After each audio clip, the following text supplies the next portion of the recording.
Good morning, friends of the internet. We are back in the World of Tanks Garage. Today, I am going to be playing the T-54. This wasn't a live gameplay. I was playing with some friends the other day, and it was just a good little game, and it shows this tank off and what it can do and how well it can, like, get around the map and whatnot. So, let's go ahead and find ourselves a match, shall we? All right, guys. So, the first thing I thought when I came into this lobby was, we're on this map. We're in a Russian tank with no accuracy at distance. So not a fun tank to play. But it is an encounter battle. So normally what I do is I try to rush the cap because it seems like they always have somebody like a light tank or something rush the cap. And I thought to myself, I'm going to run down to the cap and I'm going to sit there because I got enough armor that I can just kind of sit there and chill and hopefully detect for my team and get some spot assists. Right now my teammates are going, what are you doing, Reaper? I said, I'm rushing the cap. There's always somebody that goes to the cap, and I know there's a building down here that I can get behind that's, non-destructible building, and I can probably get some spots and some good point assists, which is these two buildings right here. So I slide up here, I get into the cap, and immediately it says that they're in the cap too. So, typical of this map. Usually when I play standard battle, I do not go down here because you're just asking to be shot. But look how many tanks on the lower right that are zipping into their base. And I see this Persian and he's just rushing, and I'm not going to pull out there and get myself in trouble.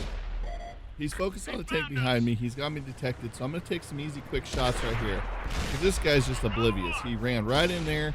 He's going to waste his tank. I took one little shot there, which was not good. So I had to reposition myself a little bit.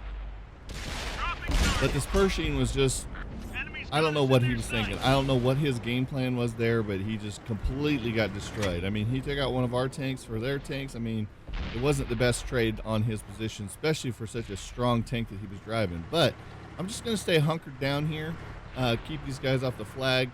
My teammates I can hear them over in the light tank saying that he's got shots on some of these guys. And I peek the corner and no one can see me, and I'm thinking, wait, hold on. So here's a 103, a Comet, a 32, everything, and my shot dropped. That's what I'm talking about with the Russian gun. It just is not that great at range. It doesn't shoot straight. I got a nice hit there, and I thought, okay, let me see if I can work on this 103. And then, man, that one popped up, and I was like, man, there are tanks everywhere. I was so excited. Got a nice shot on that 103. My teammates can see him, and he's over there kind of firing away. 32. Look at that shot drop. That was crazy. I'm going to go see if I can get the underbelly of this Comet. Oh, and he backed off. So I'm back to the 32, see if I get another shot on him. Sure do. Let me get back into cover here a little bit. So you can see it's dominant. Like, you can just hear the, 5 spotted target hits. I mean, it's a great position to be in. Now, what was crazy was his little light tank was just kind of sitting there. He wasn't really engaging me, which I was kind of surprised by, because all he has to do is peek out and let those guys see me, and so he's not really doing well for his team as a spotter. So I was trying to keep an eye on him. Got a shot on the 103 again. Shot him in the underbelly, and I thought, man, these guys, I felt bad for them. There's no artillery, so I'm not really too concerned about sitting around the corner of this building. Now, finally, the light tank decides to pull out. So I got a nice little shot on him to pack him up there. But see, he had me detected. If he would have had me detected when those guys are up on the ridge, I probably would have stood a bit of a better chance. But he kept hiding and didn't want to get, like, out there. So then I see tanks coming up behind me, and my teammates are kind of saying, hey, watch your ass in. I said, okay, so let me turn around here and engage these targets. See if I can get a shot on this guy. I peek around the corner, and sure enough, and I got a crit on him. I got a crit on a light tank because the shot fell again. So I'm just going to sit here and wait, kind of see if I can get some shots on these little light tanks, get them off the board, because now they're in a pretty good little position on that side of the river. But right now, I mean, as you can tell, we're one tank down. I got a nice shot on that WZ. And I don't know if he quite knows where I was at. He tried to squeeze another round, and he backed up just in the nick of time. I mean, that was perfect intuition on his part to say, I got to back up. So I thought, oh, well, I'll just wait it out, see if another one backs up. Is this one going to back up? Ooh, that's a T-71. Yeah, I'll take him. He's off the board. Okay, now we're starting to get caught up. We're starting to even the odds here a little bit. My teammates were still doing decent. I tried to slide back and get one more shot into this guy, which really helped. And I tried to stay in cover behind that building. That's why I backed straight up the way that I did, because I knew that there was a lot of big tanks still out in front of me. We got a Super Pershing, a T-28, an E-75. We got this light tank, an M103. Got another nice shot on that little light tank. So we're just trying to stay dug in there, and oh, there went my platoon mate. Unfortunately, I believe he was in a Bulldog or something like that, and he fell. So there went our long range eyes and our quick firing, because I think he's actually running an auto loader in that thing. But I'm thinking I'd like to get this guy off the board, so I blast this out just so I have a little bit better view range on that guy.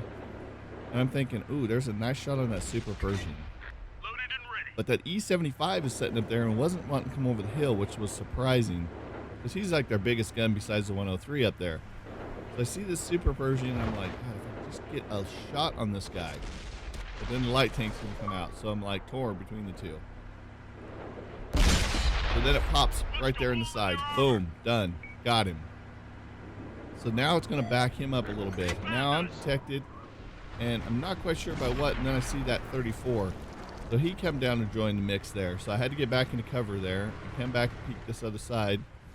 Is that light tank pushing? I'm thinking to myself, come on, pull out there. Come on, buddy. Pull out there.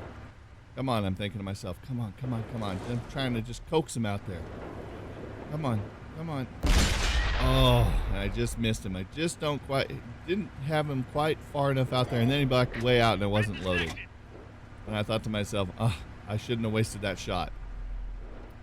So right now we're just kind of in a stalemate with this little light tank. I'm trying to keep eyes on another tank, and then I realize that our team is getting pushed on the back side. That's why those guys are dropping off. That's why they're behind the hill. So that's when I tell my other platoon mate, let's roll. Let's go. Let's just go right now. And I forgot about this guy, and I bounced a shot. And then I see the 103, and I thought, oh my God, we're committed right now. We just got to go. So he zips up. I take a shot there from the 103. He goes around and gets set on fire, unfortunately. Now I see they're coming up over the hill, and I'm thinking, man, maybe this wasn't such a great push. So I just got to push. I got to push. I got to push. I heard him kill the guy behind me. So I was just like, I can't be out in the open like this, because we hesitated right there because we didn't expect them to come back up the hill. Then I saw the 75, and I'm trying to like stay pushing, but stay on the 75 a little bit too. So then we just push straight up. Now at this point, they're pretty much in trouble, because now I've got I'm right there in their face. There's no place that they can go. So it's just a matter of overrunning them now. I had to take an extra shot that I didn't think I was going to, because I didn't think they were going to get around that tank as fast as they did. So right here, I'm just trying to peek them, let my teammates get caught up there with me so we can all kind of push at the same time. I spot the Comet. I have a better shot on him with my gun depression because I don't have a lot. So I come over the hill, get a nice shot on him. And then all we got is a Super Pershing, so I turn, try to get over the hill, get a shot on him. Got one shot into him. That's game. Great game. Well executed by our teammates. Me and the platoon mate did really well. He took a shot getting set on fire, and I took a shot out there in the open that we probably shouldn't have, but they killed that tank that was flanking them fairly quick. But you can see we did 3,800 in damage, 47, 2,900 assisted damage. Great game. It was a great game on our part. We placed first on the team. We were second in damage. So great game. You can see the M103 had zero help. I don't know what happened to their team. No one did over 1,000. I felt bad for the guy, but well, if you guys enjoyed this episode, go ahead and hit that like button. If you're new to the channel, go ahead and hit that subscribe button. Also, follow us on Twitter. That way, you know when we're posting new YouTube content and when we're live streaming. If you haven't checked us out on Twitch or YouTube Gaming, come hang out, be part of the audience. And until next time, we will see your faces on the battlefield.